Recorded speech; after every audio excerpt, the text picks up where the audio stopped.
BNP chairperson Begum Khaleda জিয়ার আগামী নির্বাচনে অংশ নিতে কোনো বাধা নেই বলে জানিয়েছেন অ্যাটর্নি জেনারেল মোহাম্মদ আসাদুজ্জামান। পাশাপাশি এও জানিয়েছেন, জুলাই হত্যাকাণ্ডে শাস্তি হলে শেখ হাসিনা সহ তার দলের নেতারা নির্বাচনে অংশ নিতে পারবেন না। শুক্রবার সকালে রাজধানীর এফডিসিতে ডিবেট ফর ডেমোক্রেসি আয়োজিত এক বিতর্ক প্রতিযোগিতায় এসব কথা জানান অ্যাটর্নি জেনারেল।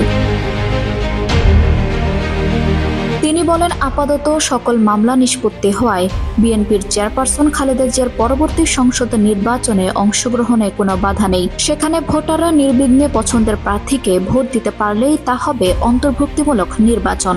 অ্যাটর্নি জেনারেল বলেন, শেখ হাসিনার নির্মম পরিণামের পরে তার পাশে দলের কেউ দাঁড়াতে সাহস পাচ্ছে না। যারা নির্বাচন ব্যবস্থাকে ধ্বংস করেছিল, সংবিধান কেটে ছিঁড়ে মানুষের অধিকারকে ভুলুণ্ঠিত করেছে, তারা ইতিহাসের খলনায়ক হিসেবে চিহ্নিত হয়েছে। ইতিহাসের আস্তাকুড়ে নিক্ষিপ্ত হয়ে তারা বিচারের মাধ্যমে কারাগারে যাবে। জুলাই বিপ্লবে শহীদরা ইতিহাসের মহানায়ক হয়ে থাকবেন।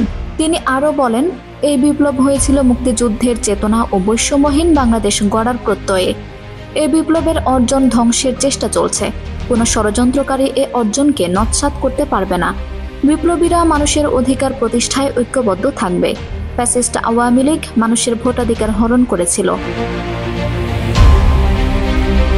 1973 সালে কুমিল্লা থেকে হেলিকপ্টারে ব্যালট বাক্স ছিনতাই করে ঢাকায় এনে পছন্দের প্রার্থীকে বিজয়ী করার ধারাবাহিকতায় বিগত 3টি নির্বাচনকে প্রহসনে পরিণত করেছিল।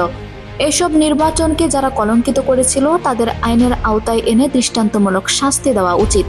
এ সময় সাংবাদিকদের এক প্রশ্নের জবাবে অ্যাটর্নি জেনারেল বলেন, জুলাই হত্যাকাণ্ডে শাস্তি হলে আওয়ামী লীগ সভানেত্রী শেখ হাসিনা সহ তার দলের নেতারা নির্বাচনে অংশ নিতে পারবেন না। আঞ্জুম হক আরবি, আমার সংবাদ।